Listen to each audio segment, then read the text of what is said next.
à tous. L'actualité dans la sous-région est marquée par ce coup d'État assez curieux intervenu la semaine écoulée en Guinée-Bissau.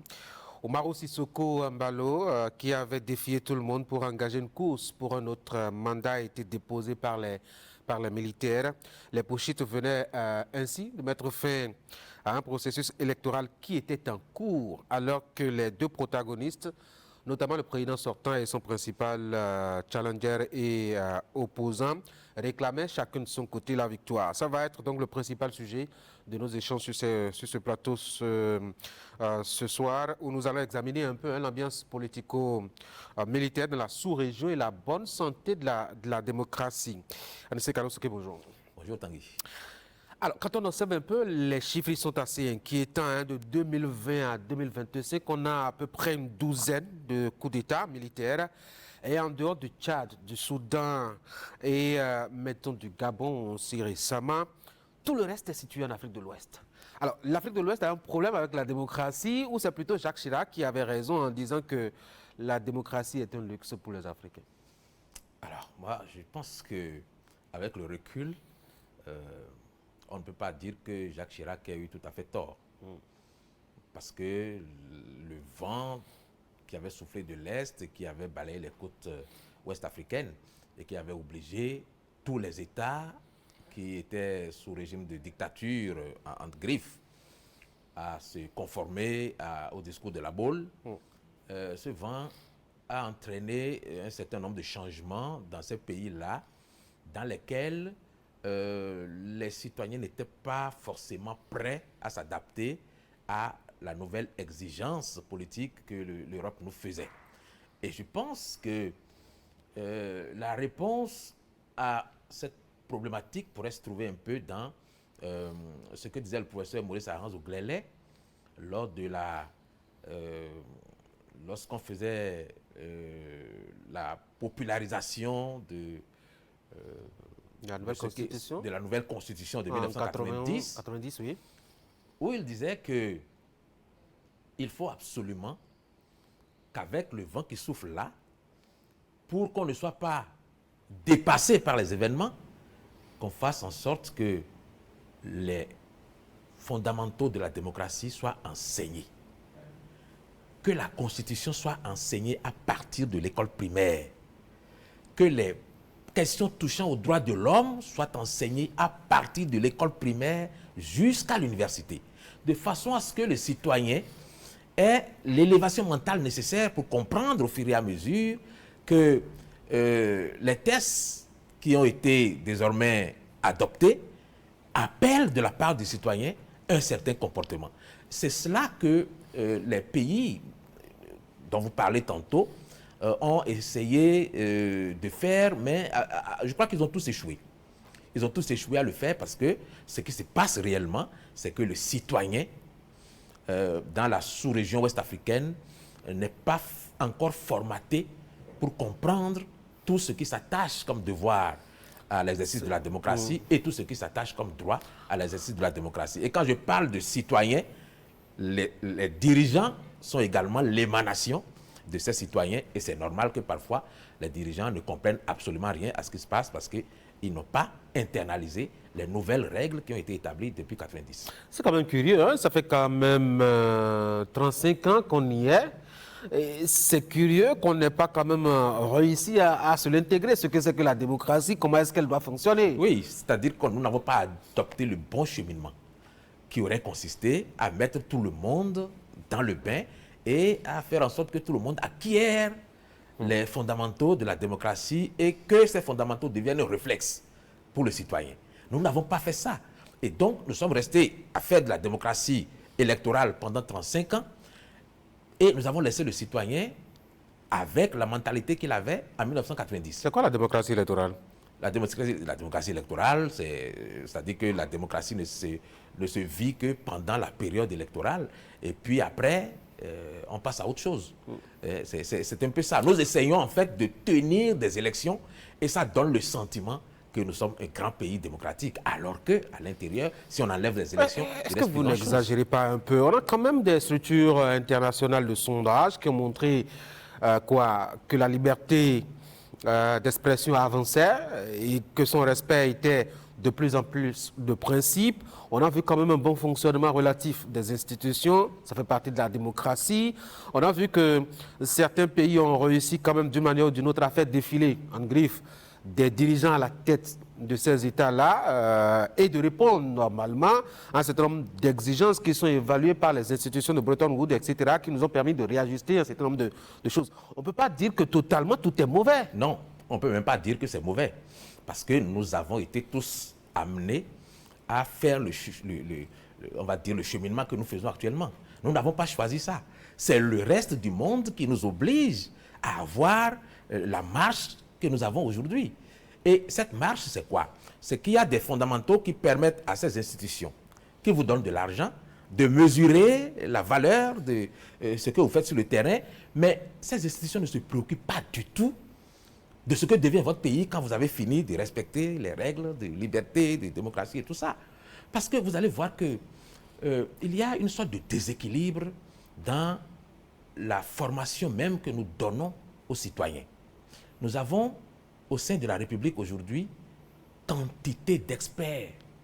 Experts de la gouvernance, experts de la gouvernance électorale, experts de la gouvernance politique, experts des élections, experts des droits de l'homme, experts les politistes, les politologues, tout ce que vous voulez. C'est-à-dire que nous avons formé des théoriciens par centaines de milliers qui ne sont dans l'exercice de ce qu'ils ont appris que lorsque nous sommes dans la politique politicienne active. Telle loi ne correspond pas à telle chose, ah non, la liberté doit être préservée par ci, par là. Nous ne sommes que dans cela. Et pendant ce temps, mais le contraste, c'est quoi? C'est que nous sommes finalement dans une région ouest-africaine et principalement dans un pays où personne ne pense à fabriquer la craie avec laquelle nos enfants écrivent à l'école. Nous sommes obligés de l'importer. Personne ne pense à fabriquer l'allumette que nous craquons pour allumer le feu. Nous sommes obligés de l'importer. Nous sommes en période de fête et vous verrez qu'il y a des jouets qu'on importe chez nous et qu'on vend à 100 francs, mais que nous ne sommes pas capables de fabriquer chez nous, que nous sommes obligés d'importer. Voilà le pays que nous avons pendant que tout le monde nous apprécie sur les fondamentaux de la démocratie. Et à un moment, il faut quand même réfléchir pour se dire, mais quelle est la finalité de cette démocratie? Quelle est la finalité? Lorsque le citoyen lui-même ne comprend pas la finalité de la démocratie et souhaite même qu'on fasse un coup d'État, quelle est la finalité? Parce que nous avons délaissé tout un pan de l'activité économique et productive pour nous consacrer exclusivement à, comment on va dire, à l'animation de la vie publique, démocratique et politicienne. Ça, on peut dire qu'on l'a réussi, mais est-ce que notre pays en profite? Est-ce que notre pays connaît l'élévation normale qu'elle devrait connaître depuis 35 ans, que c'est devenu une nation démocratique? À un moment, il faut se poser la question. Et en se posant la question, il faut faire attention aux remises en cause qui nous entourent. Quels sont les pays qui véritablement, sous, on va dire, l'expérimentation de cette démocratie depuis 1990, a montré, on va dire, des indices de développement véritablement remarquables? Aucun. Oui, le Ghana aussi, le Ghana, la Côte d'Ivoire aussi, qui quand même... Allez revoir les statistiques du Ghana aujourd'hui et vous ne serez plus dans l'euphorie. Oui, parce que ces 5 dernières années ou ces 10 dernières années, là, le Ghana a connu un pic, a piqué du nez, pardon, ce qui fait que peut-être les acquis qui ont été, ceux d'hier, ont été remis en cause par une certaine gouvernance. Mais ça n'a rien à voir avec la démocratie. La démocratie n'a pas déterminé qui doit aller fabriquer des allumettes, ou qui doit aller fabriquer des jouets à importer, etc. La démocratie se préoccupe de la liberté des individus et des personnes, des biens, et surtout, je dois dire, du respect des principes et des droits humains. C'est fondamental pour la démocratie et je crois que ça marche. Et c'est pour ça que je vous dis que de ce point de vue-là, nous sommes en avance. Mais dans le même temps, il faut observer que les tiroirs sont remplis, les tiroirs débordent de diplômes de tout genre, dans un pays où il y a tout à fabriquer et où personne ne fait rien. Oui, mais ma question c'est, est-ce que c'est la faute à la démocratie? Ce n'est pas la faute à la démocratie. C'est la faute à ceux qui ont pensé que nous devons tout laisser pour ne donner que la priorité à la démocratie. Vous voyez qu'il y en a parmi les grands intellectuels qui disent tous les jours nous n'avons que la démocratie à vendre. Voilà la mentalité, voilà où nous en sommes arrivés. À n'avoir que la démocratie à vendre. Et pourtant, ce n'est pas ça qui nourrit le citoyen. Donc, oui, quand on est formé en tant que citoyen pour la démocratie, on n'a pas besoin de faire un exercice particulier. On n'a pas besoin d'avoir un poste politique particulier pour que la démocratie s'exerce. Nous avons créé des postes politiques partout. Nous avons créé des institutions budgétivores qui parfois ne servent absolument à rien. Nous avons créé des moyens tout à fait inutiles de dépenser l'argent pour entretenir la démocratie. Mais c'est une bonne chose. Mais c'est qu'à côté, il ne fallait absolument pas délaisser tout ce qui constitue la machine à produire, tout ce qui constitue la machine de développement. Mais ça, même dans les grands débats, vous n'entendez plus personne en parler parce que c'est devenu secondaire. C'est ça les travers de la démocratie. Et c'est pour ça que dans les pays où il y a eu une remise en cause, les militaires, qu'est-ce qu'ils disent? Que la démocratie a tout dévoyé. Et nous venons remettre de l'ordre. Donc, il y avait un calibrage à faire. Il y avait un apprentissage à faire. Il y avait un cheminement à faire que tous les pays ont dédaigné de faire. Pourquoi? Parce que il y a un fondement. Le fondement, c'est qu'en 1990, par exemple, chez nous, il est arrivé un moment où on s'est dit, est-ce que nous faisons une démocratie avec un régime présidentiel, avec un régime semi-présidentiel ou avec un régime parlementaire? Ceux qui ont suivi ce débat à cette époque-là doivent se rappeler que le débat avait porté sur le fait que si nous adoptons un régime parlementaire, il y aura un renversement de gouvernement tous les 6 mois. Parce que nous sommes passionnés de politique et que nous ne faisons rien d'autre. Nous trouverons toujours des moyens pour dire que ce Premier ministre-là, il faut le renverser. Parce que chacun veut occuper ce poste, parce que chacun veut se retrouver... C'est peut-être l'âme, l'esprit même du Béninois, oui, de faire de grands débats, c'est exactement ça. Oui. Et vous allez voir que le constituant originaire, quand il a fait ce débat, a fini par trancher pour le régime présidentiel. À la conférence nationale, certains avaient déjà émis cette idée. Vous conviendrez avec moi qu'à la conférence nationale, on n'est pas allé jusqu'au bout des propositions qui ont été faites parce que les documents n'étaient pas allés jusqu'à terme. On a jeté les grandes idées. Donc, la commission qui était chargée de travailler sur ce sujet a fini par choisir le régime présidentiel. D'accord? Et vous verrez le paradoxe qu'il y a dans le choix que le constituant originaire a fait. C'est qu'il a choisi le régime présidentiel, il a mis toute l'architecture qu'il faut pour un pays de démocratie et des droits de l'homme, mais il a mis un article qui remet en cause, en vérité, la liberté qui était totalement enfermée dans les textes qui avaient été proposés. C'est l'article 54 qui dit que le président de la République est celui qui détermine et conduit la politique de l'État. Si vous prenez la constitution de n'importe quel pays démocratique, vous ne verrez pas une incongruité pareille. Ce n'est pas une incongruité, c'est un régime présidentiel et en principe, c'est lui qui est d'ailleurs élu au suffrage universel direct, donc c'est à lui qu'on a délégué, le peuple a délégué son pouvoir sur un temps donné, donc c'est lui, en fonction des idées qu'il a proposées, qui déterminera comment est-ce que ça va fonctionner sur cette période-là. Alors, là, vous êtes en train de décrire un monarque. Ah ouais, comment? Vous ne décrivez pas un président. Quelqu'un qui a une vision et c'est sa vision qui prévaut. Mais il l'a proposé d'abord à évaluation et avis au peuple, à travers les élections, à travers la campagne électorale, etc.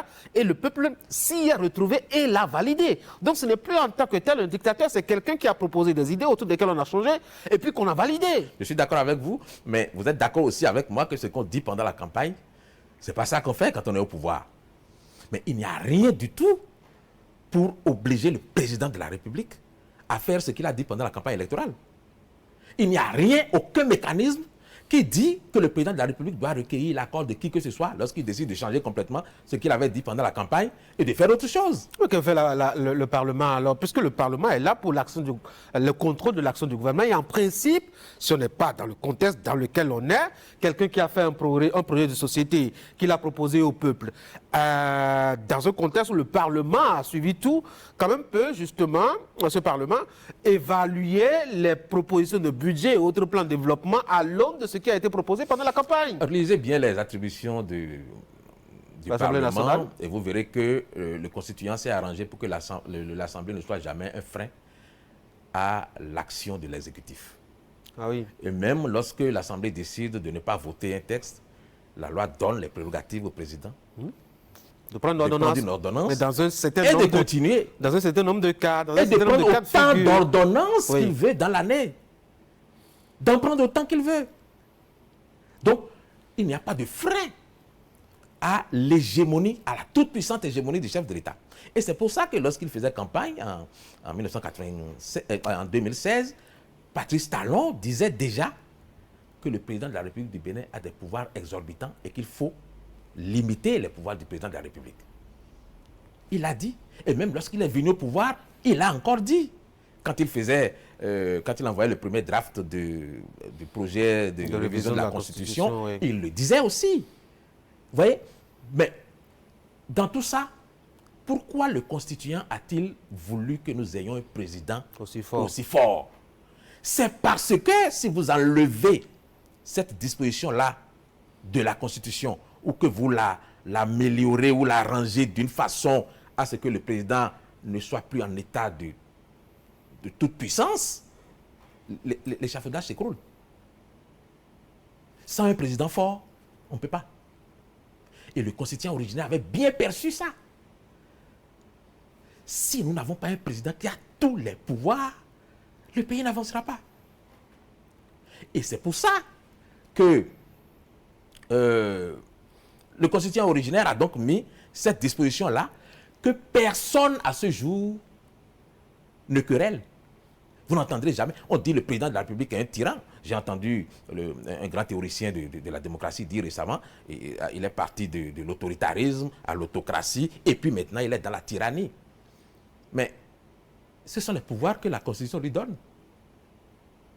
Parce que nulle part, personne ne dit que Patrice Talon viole les lois. C'est ça le paradoxe.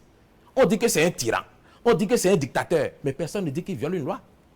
Tant qu'il ne viole pas de loi, il est dans ses prérogatives. Ce sont ses prérogatives constitutionnelles que de faire ce qu'il fait. Je dois vous accorder que lorsque nous sommes entrés à l'ère du renouveau démocratique, tous les présidents que nous avons eus jusqu'à présent ont essayé de faire profil bas pour qu'on dise d'eux qu'ils sont des présidents démocrates. Mais ça nous a conduit au point où nous sommes arrivés en 2016, où il fallait faire des réformes. Et de 2016 à ce jour, l'expérience montre que Patrice Talon est le premier président du Bénin à gouverner avec toutes les prérogatives que lui donne la Constitution. On a quand même vu quelques juristes, déposer des recours devant la Cour constitutionnelle pour reprocher des viols de la Constitution, etc.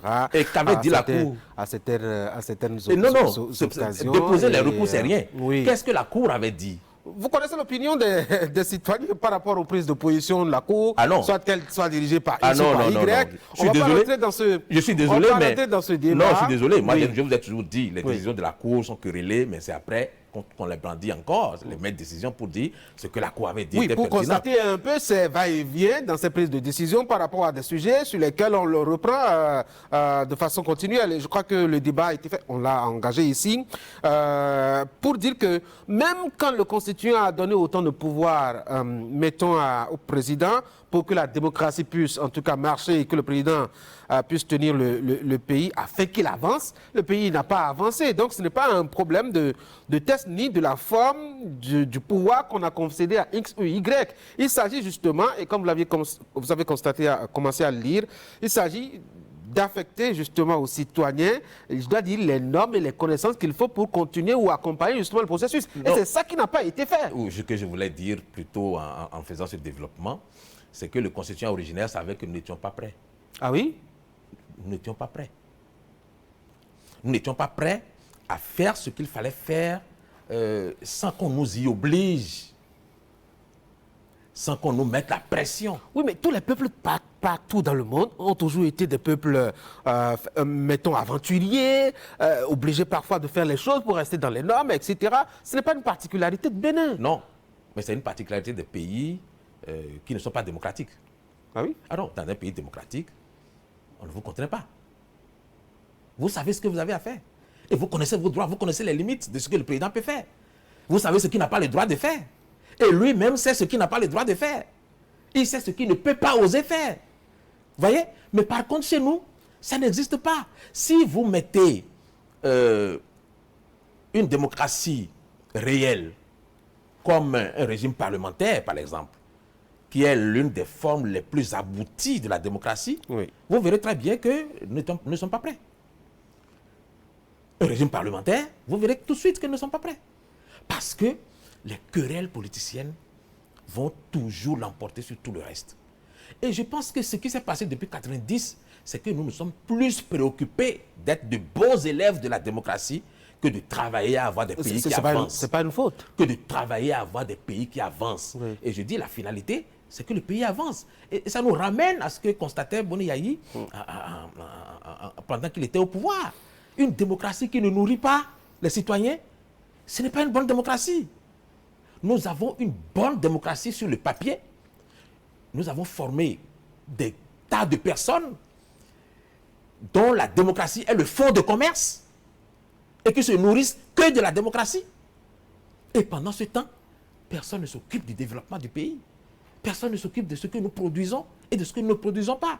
La preuve, je viens de vous le dire, même pour que nos enfants aillent écrire à l'école avec la craie, il faut que nous en importions. Nous ne fabriquons rien du tout. Or, le but qu'on poursuit lorsqu'on va vers le développement, c'est de produire tout ce dont on a besoin. Et si les tiroirs sont remplis de diplômes et que les personnes qui sont supposées avoir ces diplômes ont comment on va dire, une présomption de connaissance et que pourtant rien ne se produit, ça veut dire qu'il y a un problème qui se pose. Et ce problème, nous devons le régler. Nous devons le régler en faisant en sorte que l'État lui-même commence par faire la différence entre le diplôme et la compétence. Nous avons tous, à ce jour, focalisé toutes nos attentions sur les diplômes, mais pas sur la compétence. Ceux qui sont diplômés ne sont pas forcément compétents.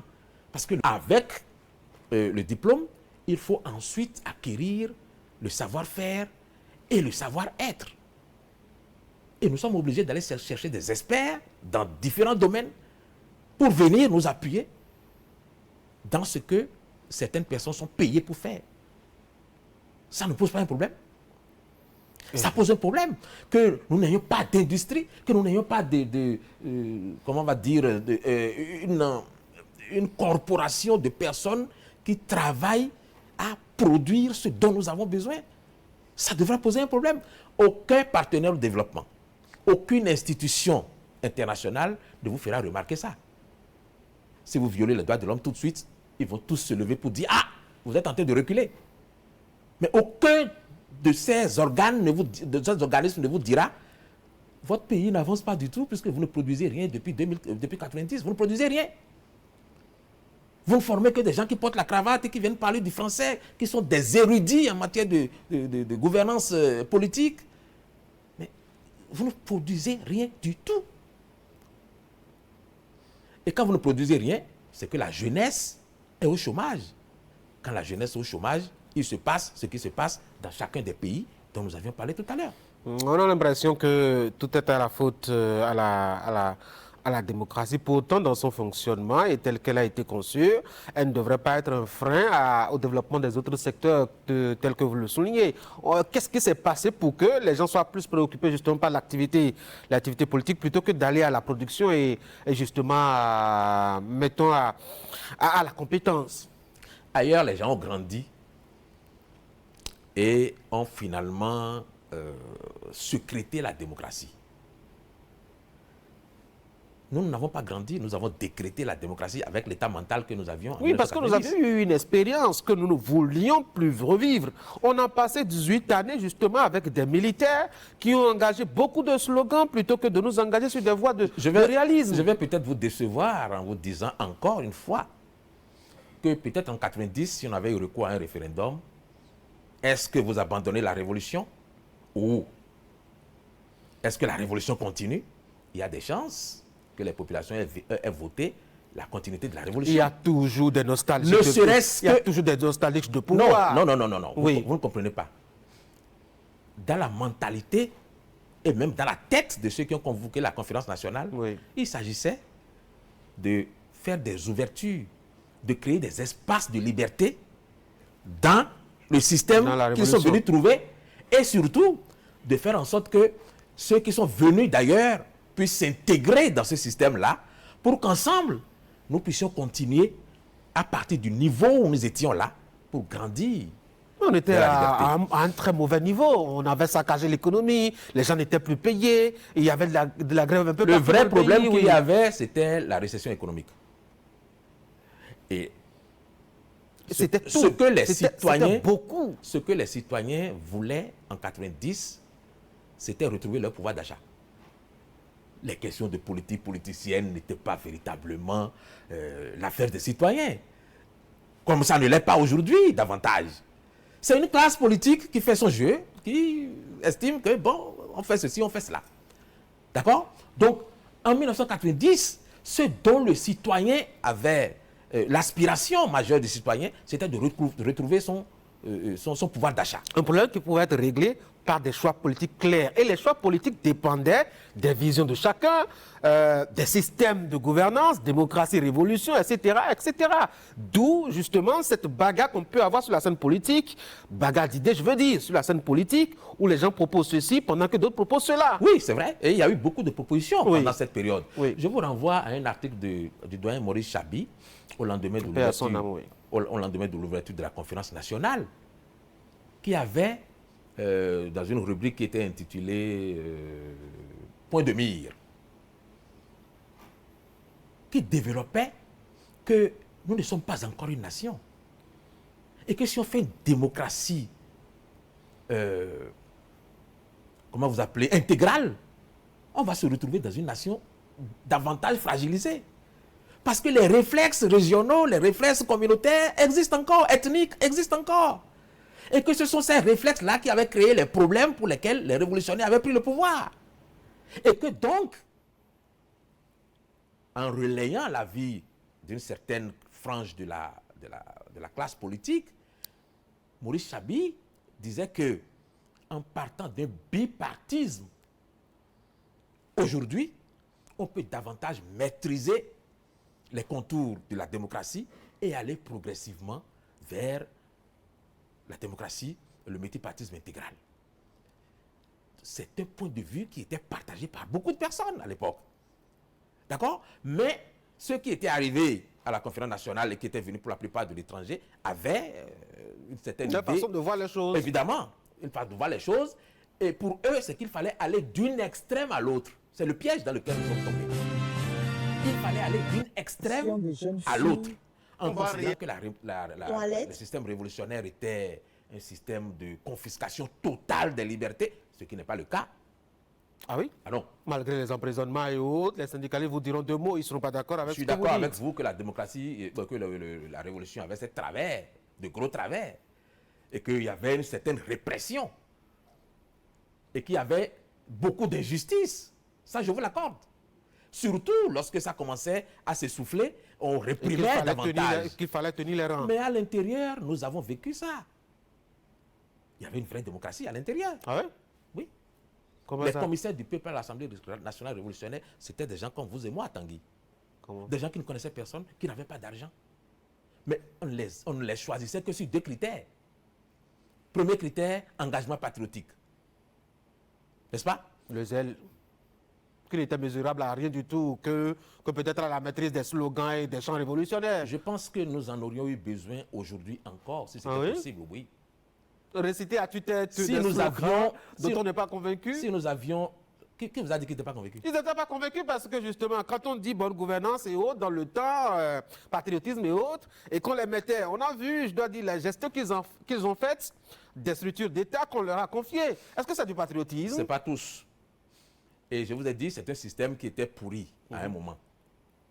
Mais il faut remonter quelques années en arrière pour comprendre ce que je dis. Ok. Ça a commencé à se gâter en 1984. Mais entre 1972 et 1984, je vous assure qu'on a vécu quelque chose qui n'était pas si mauvais que ça. En fait, ce n'était pas à jeter complètement à la poubelle.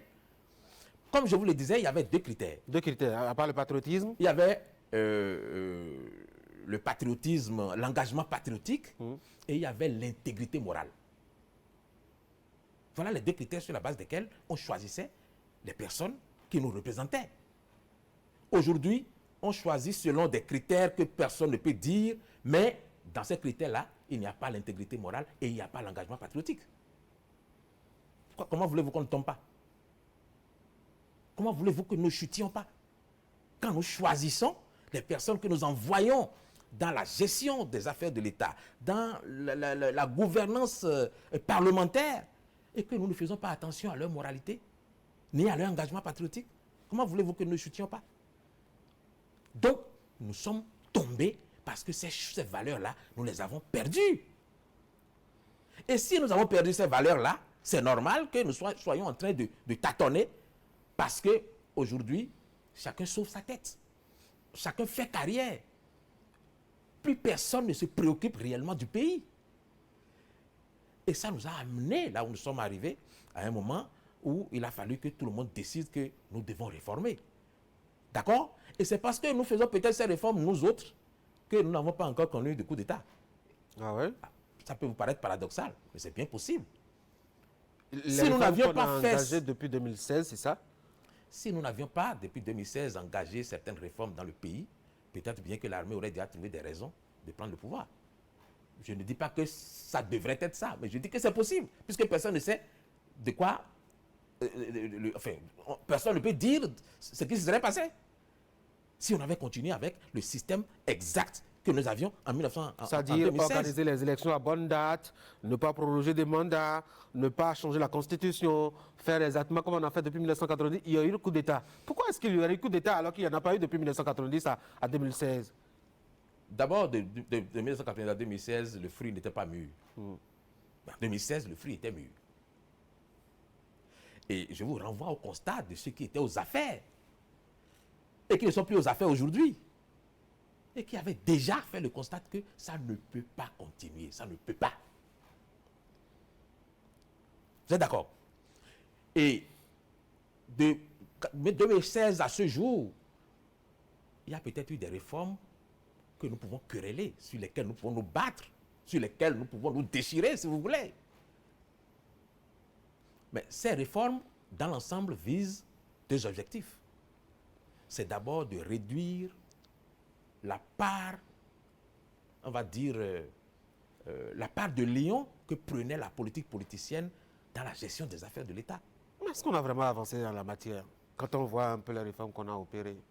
Au moins, on est passé de, je ne sais pas combien, 200 et quelques partis à quelques-uns aujourd'hui. Mais les partis politiques ne nous prenaient rien du tout dans la caisse de l'État. Aujourd'hui, au moins 3 partis politiques viennent vers le Trésor public prendre quelque chose à la fin de chaque année. Premier élément. Au moins, nous avons... Deuxième élément, la réforme du système partisan nous a amené à gonfler encore le nombre de députés à l'Assemblée nationale. On est passé de 81 députés à 83 députés à 109 aujourd'hui, ce qui gonfle encore aussi les rangs devant le Trésor public. Il y a des réformes qui n'ont pas vraiment, je dois dire, impacté de façon à alléger le poids sur le Trésor public. Il y a plusieurs grilles de lecture. OK. Et on peut décider de choisir la grille de lecture qui trouve à y redire sur tout ce qui a été fait. Non, on fait des lectures, on fait des évidences là. J'analyse. Est-ce que le nombre de députés a augmenté ou pas à l'Assemblée nationale? Tanguy, j'analyse. On y va. On peut choisir une grille de lecture qui nous amène à trouver à y redire sur tout ce qui est fait. Et à trouver que rien de bon n'est fait. Il y a une autre grille de lecture qui peut nous amener à nous interroger sur les raisons pour lesquelles certaines actions ont été posées. et à chercher à comprendre l'intention qu'il y a derrière chaque action qui a été posée. C'est pour ça que... Le journaliste, en constatant le train qui arrive en retard, n'est pas en train de demander qu'on tire sur le chauffeur, mais est en train de demander implicitement pourquoi est-ce que le train est en retard. On ne veut pas en vouloir à ce journaliste qui fait constater que le train est en retard. Mais je ne fais pas procès aux journalistes. Alors, comment on peut comprendre qu'on passe de 83 députés à 109 alors qu'on veut réduire la charge ou le poids, je dois dire, de ce que nous coûtent les députés ou enfin, les acteurs politiques au budget national. À quel moment on vous a dit qu'on voulait réduire le poids de ce que coûtent les députés? Je n'ai pas dit les députés, les acteurs politiques. À quel moment on a dit ça? Oui, mais il fallait réduire les trains de... Je ne sais pas, moi. Oui, qui a promis ça? Le chef de l'État a réduit les trains de vie de l'État. Moi, dans les réformes qui sont faites, je vous dis que ma lecture voit deux objectifs. OK. Réduire les dépenses. Non, je n'ai jamais dit ça. D'accord, vous avez dit quoi?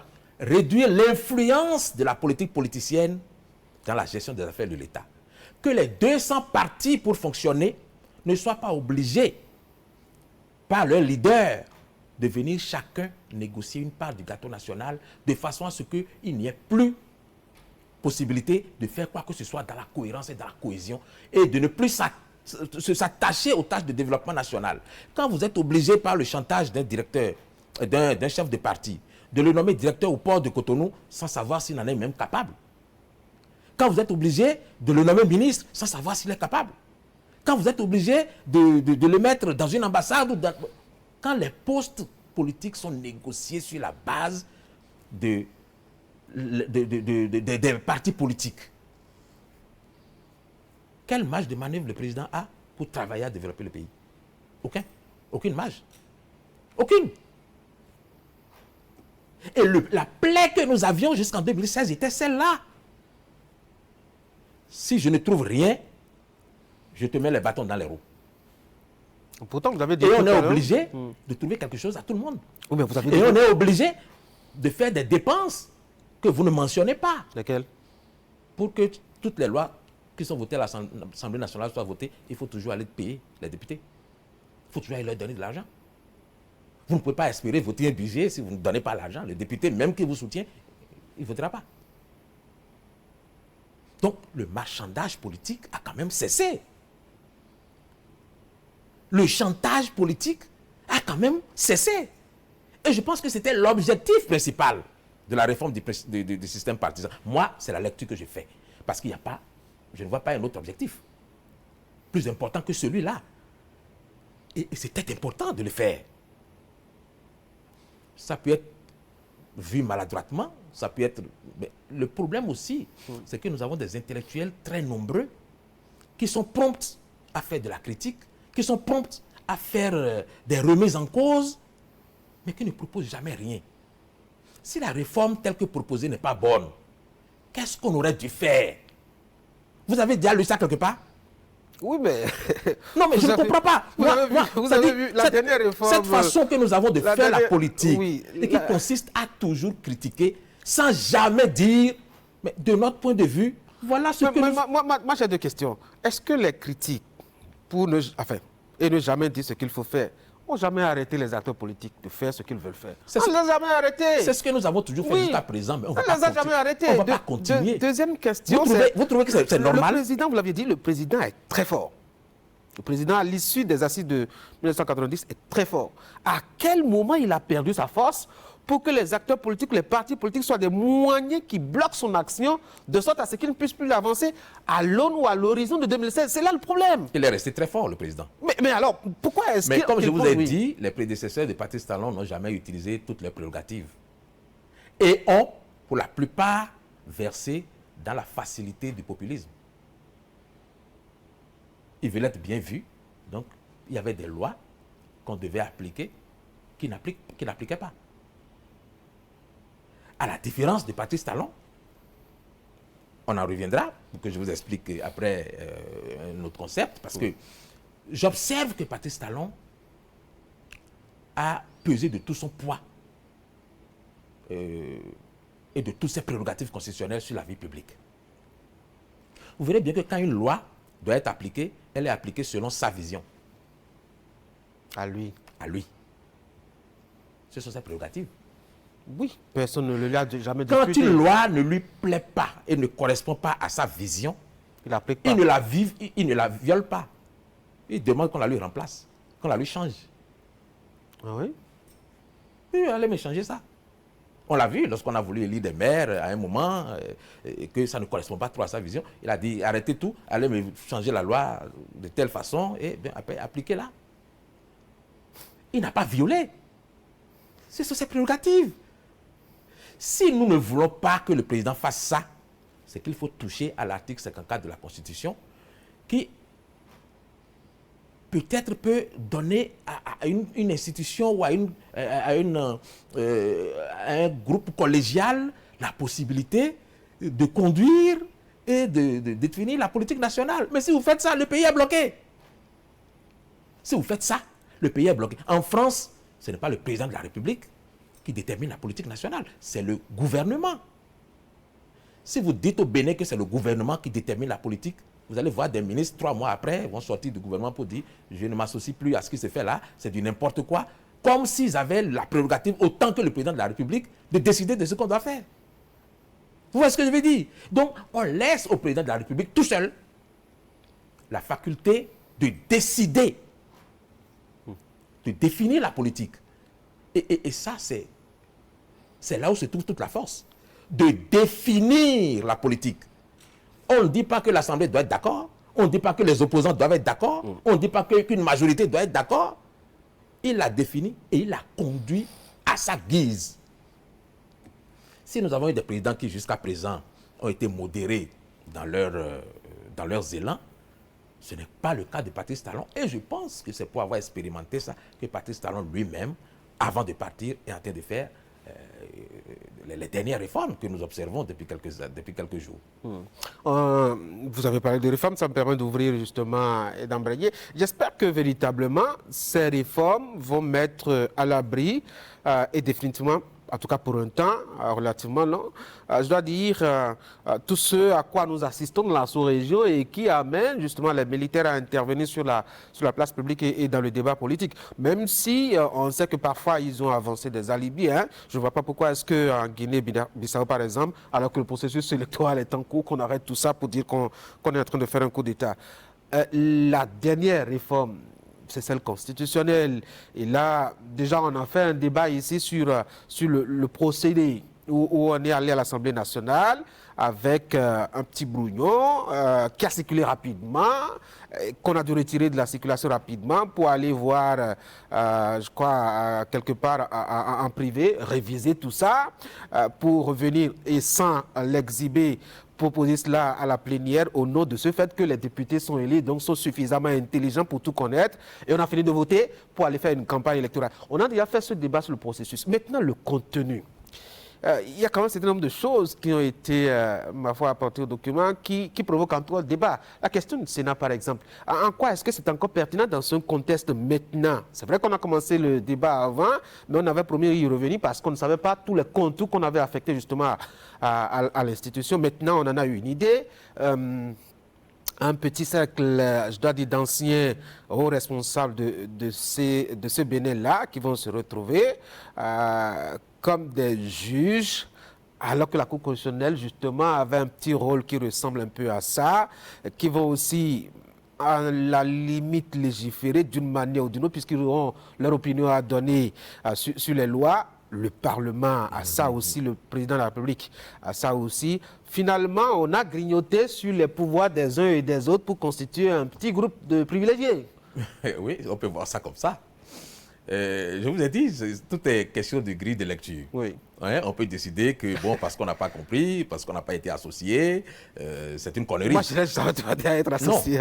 Moi, oui, bon, moi, j'ai fait lecture. Comme je vous dis, oui. ce que j'ai dit ne vous concerne pas. Ah, d'accord. Moi, j'analyse. Il y a beaucoup aussi qui ont cette façon de voir Bien ce sûr, qui s'est passé. J'analyse que il y a beaucoup de personnes, parce qu'on ne les a pas associés, parce que ça les a pris de court, parce que, bon, ils ne sont pas éligibles à être membres, disent tout de go que c'est mauvais. Que c'est mauvais. Moi, vous savez, avec le recul et avec les quelques observations que j'ai pu faire, oui. Il m'a semblé que Patrice Talon a voulu trouver une solution à un problème dont j'évoquais tantôt la pertinence dans la Constitution. Quel problème? L'article 54. Vous êtes vraiment accroché à cet article, hein? Mais c'est tout le problème que nous avons découle de cet article. Ah oui? Si le président de la République du Bénin est aussi fort, il peut faire des exilés, il peut faire des prisonniers, il peut aller passer en force quand il veut, c'est à cause de cet article-là. Si nous changeons cet article-là aujourd'hui, le président du Bénin ne peut plus avoir la possibilité de faire toutes ces choses-là. Mais vous ne verrez jamais personne, en tout cas pas les sachants, vous dire de réviser cet article. Il y a eu plusieurs révisions. Est-ce que vous avez jamais entendu quelqu'un dire que cet article-là gênait? Non, parce que ce n'est pas d'intérêt politico-politicien, pardon. Non. Les sachants le savent, que c'est l'article-là qui pose tout le problème. Ils savent. Et donc, Patrice Talon qui a expérimenté pendant presque une dizaine d'années les pleins pouvoirs constitutionnels, et en connaît les limites, et en connaît les débordements possibles. Les bonheurs aussi. Se dit, l'idée que j'avais en arrivant au pouvoir, c'est de travailler à réduire un peu la toute-puissance du président de la République. Oui. Comment je fais sans toucher à l'article 54, qui est intouchable? Pourquoi c'est intouchable? Puisque, je viens de vous le dire, si vous oui. touchez à ça, l'échafaudage tombe. Ça tombe tout de suite. Il n'y aura plus d'État fort, il n'y aura plus de cohérence dans les affaires de l'État. Toucher à ça tout de suite, tout va tomber. C'est pour ça que personne n'envisage qu'on y touche. Vous comprenez ce que je dis? Donc, comment, sans toucher à cet article 54, faire en sorte que le président du Bénin ne soit pas en roue libre? C'est peut-être en créant une institution dans laquelle se retrouvent des personnes qui sont susceptibles de dire au président nous comprenons votre souci par rapport à telle décision, mais nous vous recommandons, nous vous engageons, nous vous suggérons, nous vous exhortons à. N'est-ce pas? Et le président, oui. Et de faire pareil avec l'Assemblée nationale quand elle vote une loi. Le Sénat n'a pas le droit de remettre en cause la loi votée par les députés, ni de peser de son poids quelconque pour que cette loi ne soit pas promulguée. Elle a juste la possibilité de dire aux députés, la loi que vous venez de voter, elle est bonne. Mais à l'intérieur, il y a un certain nombre de choses que nous vous engageons à revoir. Allez donc en deuxième lecture voir les contours de telle situation au regard des suggestions que nous vous faisons. Et au nom de quoi il fallait forcément créer une institution alors que le président en avait les prérogatives aussi? Qu'est-ce qui fait la même chose à l'endroit du président? Il n'y a aucune institution. Non, il y a la Cour constitutionnelle qui peut demander Non, aussi. la Cour constitutionnelle ne peut pas faire ce que le Sénat est supposé faire. Je viens de vous le dire. Peut-être pour illustrer, je vais vous donner un exemple. Du point de vue que je développe parce que j'ai fait des observations personnelles. Lorsque le président dit, désormais, il me choisit, je demande que l'Assemblée vote une loi qui me permette d'aller sur le marché, d'aller lever les fonds, d'aller faire les prêts que je trouve pertinents, et de revenir ensuite faire le point à l'Assemblée nationale.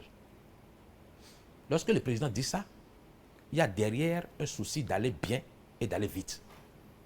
N'est-ce pas? Quand le président est de bonne foi. Merci. Mais rien ne garantit que le président est de bonne foi.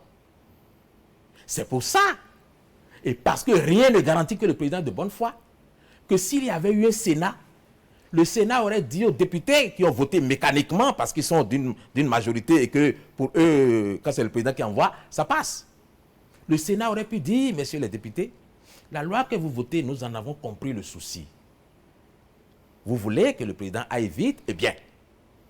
Mais une fois que vous avez donné cette autorisation, il y a des garde-fous que vous pouvez mettre pour que le président n'aille pas prendre des crédits au-delà d'un certain montant, par exemple.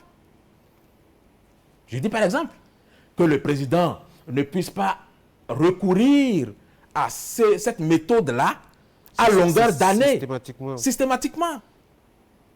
Et que le président ait un délai très court pour venir vous rendre compte de ce qu'il a fait et que vous ayez la possibilité de dire au président, nous ne sommes pas contents de ce qui a été fait, nous décidons à l'Assemblée nationale que ces droits-là vous sont retirés. C'est des exemples que je donne. Parce que cette loi, lorsque le président est de bonne foi, c'est une excellente chose. Mais rien ne garantit que le président est de bonne foi. Et c'est pour ça que s'il y avait eu un Sénat, on aurait peut-être eu des observations de cette nature-là qui auraient amené les députés en une deuxième lecture à nous proposer une loi beaucoup plus républicaine dans le sens où, quel que soit le président qui vient, il n'a pas d'autre choix que d'être dans un encadrement.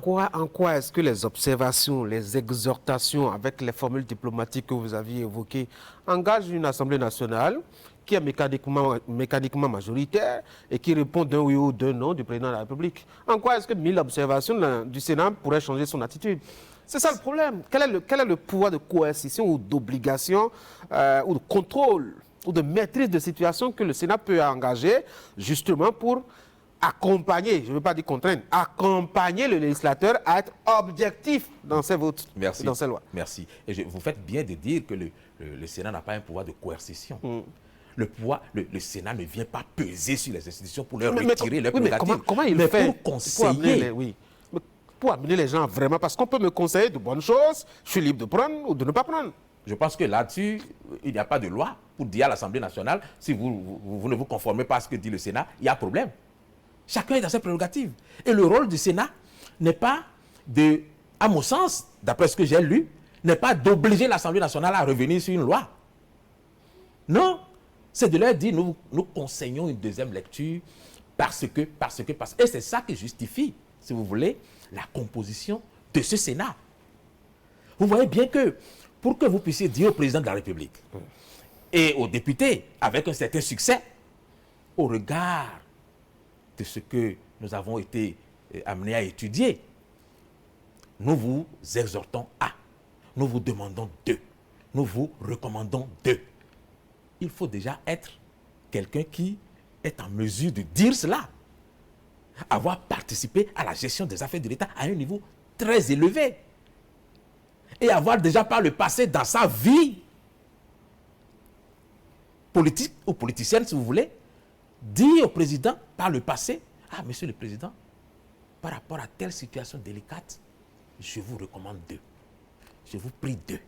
Je vous demande de faire comme ci, je vous demande de faire comme ça. Et qui mieux que les anciens présidents de la République, que les anciens présidents de l'Assemblée nationale, que les anciens présidents de la Cour constitutionnelle ont été en situation pour dire au président à un moment, monsieur le président, là, il y a un petit problème, parce que le président les consulte. Et l'idée ici, me semble-t-il, c'est de continuer de bénéficier du conseil de ces personnes et surtout de les mettre ensemble pour les obliger, le cas échéant, à étudier certaines questions et à dire leur appréciation dans les oreilles du président. Monsieur le président, voilà. Monsieur les députés, voilà. Moi, je pense que c'est pour ça que la composition ne pouvait pas être faite de personnes qui ont été élues, qui sont venus d'horizons différents, avec des profils différents, qui ne sont pas forcément des connaisseurs des rouages politiques et politiciens du pays, ni même de l'administration. Donc, il fallait que ce soit des personnes qui ont été aux affaires. Et c'est pour ça que la composition du Sénat est conforme à l'esprit, justement, de mettre un bémol, non pas de freiner, mais de mettre un bémol à certains accès de pouvoir, à certains excès du président de la République qui pourraient nous faire glisser dans un présidentialisme dangereux. Alors, on dit dans ma langue maternelle que l'esprit humain vole d'un bout à l'autre et que l'esprit humain qui a pensé au mal peut penser au bien et vice-versa. On est dans le cas de l'idéal où les membres du Sénat sont vraiment imbus de leur rôle de sage, de garant, je dois dire, de la paix, du bon fonctionnement des institutions, etc. Mais quand on est à l'autre bout, où on peut à un moment donné retrouver dans ce même Sénat des personnalités qui ont encore des ancrages et des attaches politiques sur la scène politique, Boni Yahi est encore président d'un parti politique et ça, on ne peut pas le lui dénuer. C'est un citoyen béninois, il en a le droit. S'il se retrouvait au Sénat, vous ne me dites pas certainement que tout ce qu'il prendra tout ce qu'il prendra comme décision ou ce pourquoi il votera comme décision sera totalement dénué de sa sensibilité politique. Et on peut en avoir comme ça un, deux ou trois dans le Sénat qui pourra devenir un siège de déchirement politique. Exactement. Et c'est pour ça, il me semble qu'il a été pris la précaution de dire que quand vous êtes membre du Sénat, vous ne jouez plus aucun rôle politique. Ça, c'est les tests. Hein. Ça, c'est un test. Oui. Oui, Boni Yahi peut ne pas être président du parti LD, continuer à faire son activisme. On peut le consulter à la maison, non? Si nous n'avons pas confiance en ces personnalités qui, tout au long des 35 ans qui viennent de s'écouler, ont géré les affaires de notre pays avec un certain bonheur, parce que chacun a fait ce qu'il avait à faire dans les conditions où il avait à le faire. Si nous n'avons pas confiance en eux, et que nous leur faisons le procès de l'impartialité, le procès de l'intégrité morale, c'est que le pays est perdu. Et si le pays est perdu, quoi que nous fassions, avec ou sans eux, nous irons à la dérive. C'est vrai qu'Augustin Vidécon est en train de me faire de grands signes. J'avais une dernière curiosité quand même, toujours à propos de ce Sénat. Hein. Ce Sénat qui peut retirer, je dois dire, la nationalité à un citoyen pour des déclarations ou pour des attitudes, mettons, qui ne soient pas en phase avec l'esprit républicain et de construction de la nation. Alors même que cette démarche était quand même concédée à la justice pour constater un peu les faits. Alors sans démarche, sans preuve, sans rien du tout, le Sénat peut donc engager cette démarche-là qui est assez délicate à mon sens. Ben, on peut s'imaginer un schéma où on a vu le tollé que Patrice Talon a provoqué quand il a fini son audience en France pour dire que le Bénin est un pays du désert. Le tollé que ça a provoqué, par exemple, ça peut être un élément déclencheur de je ne sais quelle action dans ce sens si un Sénat était, par exemple, trop politique, parce que même si les thèses disent qu'on ne peut pas être activiste politique et être membre de ce Sénat, on peut toujours avoir des sensibilités, je continue de le dire, on connaît les acteurs politiques béninois, ça peut créer, je dois dire, une paralysie institutionnelle. Ce que vous devez savoir, c'est que il y a beaucoup de gens qui sont allés très vite en besogne et qui ont commencé à dire les choses un peu à tort et à travers.